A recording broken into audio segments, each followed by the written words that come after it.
Founderology podcast. My name is Kathleen Wood, and I am the founder of the award-winning growth strategy firm Kathleen Wood Partners, and also the founder of the Founderology Growth Summit.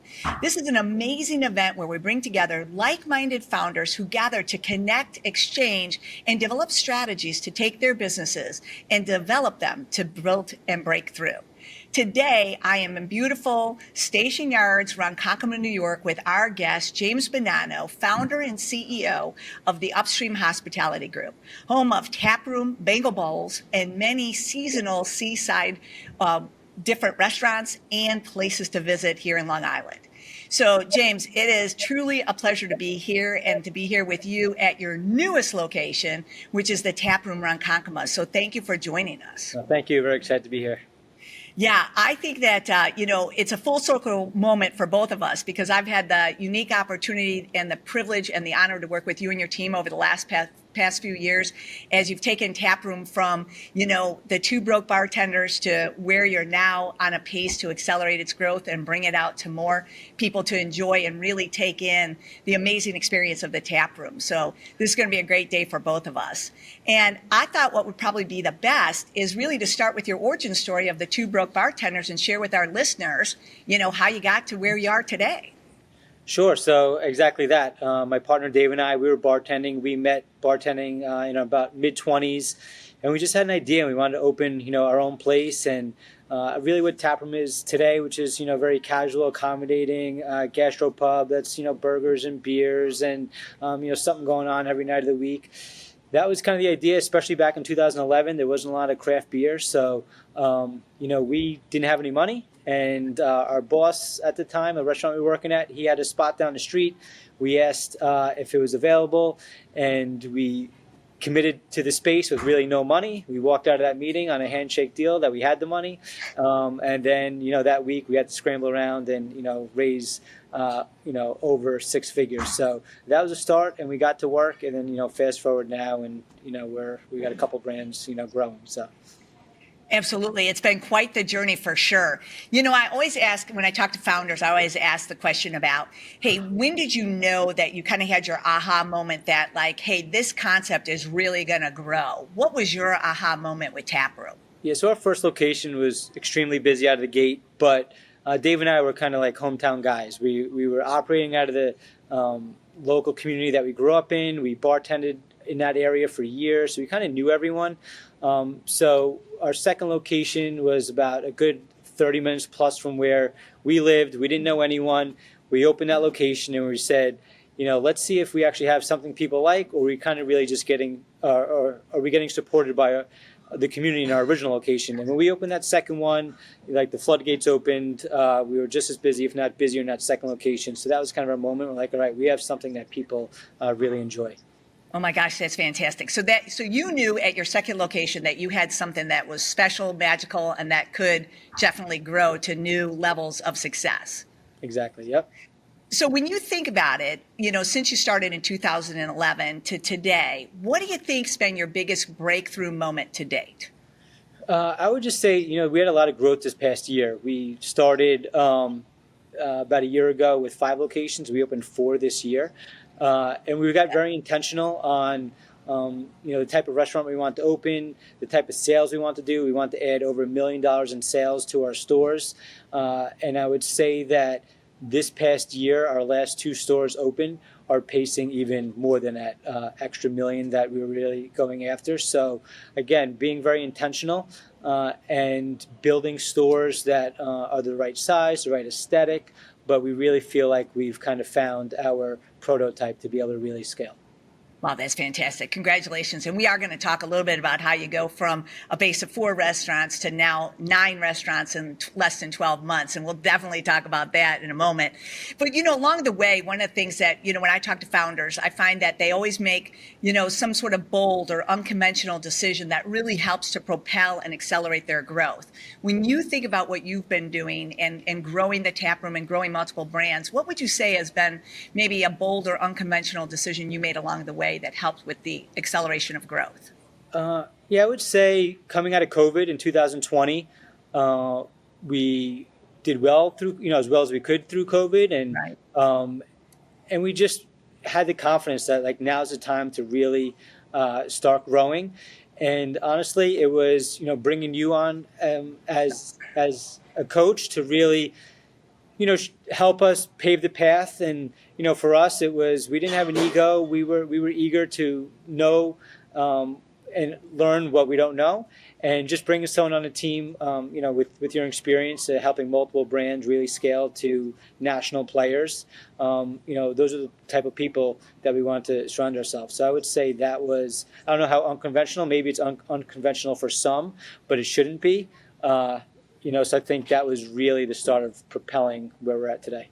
Well, thank you so much. And let me tell you, it's been a great journey. And like I said, it's been really an honor and a privilege to work with you and your team, because you are doing amazing things with the Taproom brand and all the other brands that fall into the Upstream hospitality group. And I think that's, your success speaks to itself. And I think one of the things that I think people listening would probably want to know is, how do you manage multiple brands when you're growing at the pace that you're growing? Well, I'd say that, one, it's a mindset shift. It was, when you're starting out and you're a mom and pop business, you're really running a restaurant. You're an owner, you wear all the hats, but it was really that shift that we don't want to run a restaurant, but we want to run a company. And restaurants just happen to be what we do with inside that company. So it's all the things that kind of encompasses running a company. It's, building the processes and the structure, and making sure you have the right technology, and developing the teams and the departments. So, now it's just I really been able to surround myself with some really amazing people. And that's how we're able to open 4 or 5 restaurants. Yeah, and I think that's such an important point to note, is that it's not about opening restaurants. It's about building a company that can open up restaurants. And I think sometimes that's what people get a little bit caught in the, the crosshairs of it, because they're like, well, how do I leave not running the restaurants to build the company? And what would you say to that? Yeah, I would say that, from the outside looking in, the public might say, hey, you just opened, 4 restaurants in under 12 months. And I would say, yeah, but we just spent the years building the foundation to be able to do that. So we weren't growing irresponsibly, but we were doing everything behind the scenes to be able to handle that growth. Right. So when you think about literally going from a base of 4 tap rooms in 2024 to now a base of 9 tap rooms in 2025, so adding the 4 restaurants in less than 12 months, what would you say were some of your challenges in scaling at that pace? I would say the biggest challenge is funding. We're building relatively big restaurants, 7 to 10,000 square feet. Now in a post-COVID world, just everything's more expensive, including the build out. So, building 4 stores, we spent considerable money this past year building out those restaurants. So, Right. Without being PE backed or anything, it's on us. So, that has been the biggest challenge, and, something we, work through every day. Yeah, I do want to say this, though. I just have to acknowledge, though, is that, you had a plan in place. You knew what your capital needs were. And I think one of the things that you and the team did an extraordinary job, even in what many would consider a uncertain economy of the last 12 months and going into the next 12, you and the team truly did proactively pursue avenues to get your funding in place. And I think that's one of the interesting things to kind of maybe share with our listeners. Yeah, we didn't. We've had conversations with PE firms and stuff. We just don't feel like we're there yet. Like we think we can grow bigger on our own for now. So the funding hasn't slowed down our growth yet. So whether it's our own cash flow or it's bank loans or SBA loans or private loans, we've just been able to build our network. And been able to this point, accomplish kind of our funding needs ourselves. So, that's kind of where we find ourselves today. There's that universal truth that says your network equals your net worth. And I think one of the things you have aptly demonstrated is that your network has truly helped with increasing your ability to grow and expand the tap room. And I think that that's, such a valuable lesson, because so often people think, well, where would I get the money from? And I think when you plan proactively, it puts you in a better position where you're not strangulating your business or yourself in the process, because you're behind the eight ball trying to raise the funds. You were actually ahead of it, raising funds so that you could grow at that pace, which is fantastic. A great role modeling for many people that are probably listening right now. Sure, so James, when you think about being a founder, what do you think is one of the most overlooked traits for founders to really kind of tune in on to be successful in building a business to break through? I would say mindset, right? Like this entrepreneurship is not all rosy all the times. I mean, there's definitely bumps along the road. And if you don't have that strong mindset and understand that this is all part of the journey and you're inevitably going to run into issues along the way, but those speed bumps might become roadblocks, right? So like you really have to put in the effort to build that mindset because like I said, at times it can be very difficult. Right. So let's kind of tee in on that a little bit with Upstream Hospitality Group, because I think just the naming of your hospitality group really kind of speaks to how much your belief in mindset matters. So can you kind of explain how you got the name Upstream Hospitality Group? Absolutely. So, if you want to be great in anything, and it doesn't have to be business, but, it could be, parenting, it could be as an athlete, it could be as a musician, whatever you're trying to be great at. I just feel that you got to put the effort in to get there. And there's a top 10%, there's a top 1%. Most likely talent alone is not going to get you there. So really the name Upstream, it's, the average or the majority, the 90%. They're part of the 90% most likely because they're going through the motions and they're kind of floating downstream because that's the path that, of least resistance. It's the people that really achieve greatness, that top 1%, the top 10%, they're really going against the current, right? They're going upstream when everyone is flowing downstream. So we try to build that mentality and that mindset throughout our whole organization and just have people have that upstream mentality. I love that. You have a great quote that goes with it. Can you share that quote? Because I just love that quote so much. Yeah. If you think you can or you think you can't, you're right. Right? Just sit on that for a second, right? It's all about mindset. If you're already coming into something and you think that you can or you might not be able to, you probably lost before you even started. Yeah. So if you think you can or you think you can't, you're right. Exactly. I love that. I love that. So while you were growing Taproom and Bango Bowls and really kind of building up the Upstream Hospitality Group, did you have like one game-changing strategy for yourself, kind of moving from the leader that was running a restaurant, running a group of restaurants, to now really building the company? Did you have one game-changing strategy that you employed as you were taking on greater roles and bringing more people on into the team? Yeah, I would say that as my role as the founder and CEO of the company, it's I'm really the one responsible to really driving the growth, right? Whether that's new stores, new concepts. And if I'm kind of tied down with different tasks or things to do, that's going to slow down that growth. So I kind of took the approach that anything that was kind of coming across my desk, I'd really pause and say, like, how can I deflect this and get this off my desk so I don't have to do this tomorrow or next week or next month? So, I'd think, is there a team member that could do this? Do I need to hire someone to do this? Can I buy a technology to help with this? Do I need a new process? So just really taking that mindset that how do I keep freeing up and delegating and just getting my time back so I can focus on the growth. It's such a great point, though, right? I mean, it's such a great point. And how did you manage the letting go of it? Because a lot of times when I talk to founders, they're like, well, if I let go of it, how will I know they'll do it as great as me? If I let go of it, how will I know that if they mess it up, I'm going to have to come in and do it this? So now it's twice as hard as it was. So how did you find that balance? Great question. And I think that is the question. I think that's one of the hardest things for founders is letting go. I would say I would speak to probably a couple things there. One, you really, hopefully, hiring people that are better than you or smarter than you in whatever discipline you're hiring them for. So, when you're starting out, you kind of have to do everything. And there's certain things that I wasn't naturally good at that others are. So I would say that you should be hiring people and bringing people on the team that are just doing a better job than you.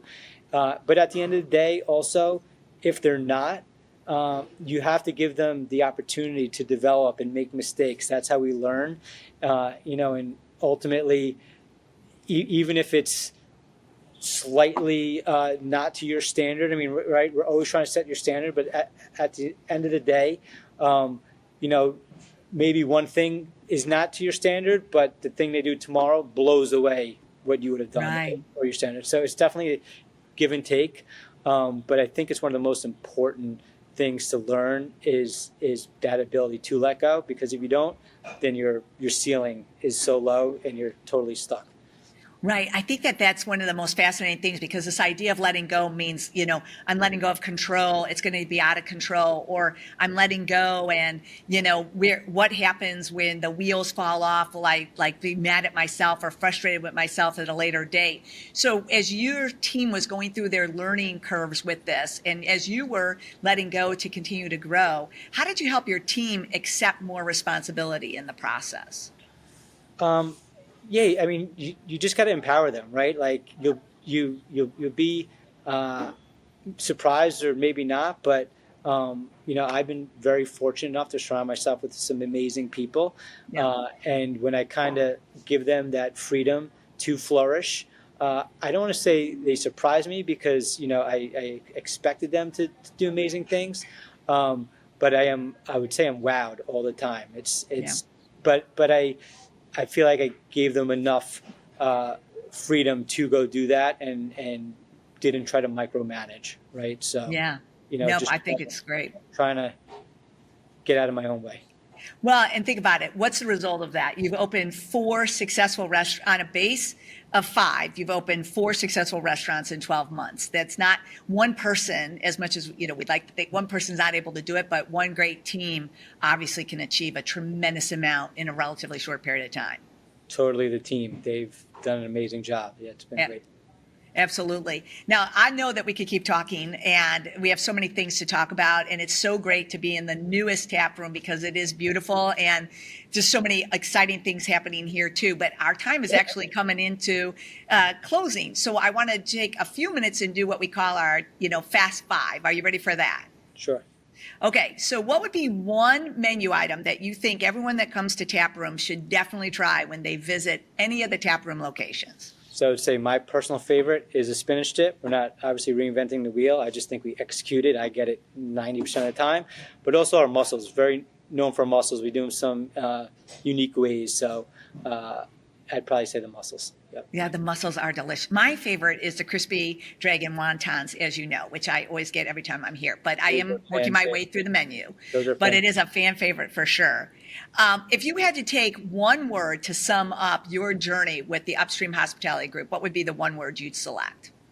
I'd probably go back to mindset, right? It's just so important in entrepreneurship and building a company. That's something I lean on all the time.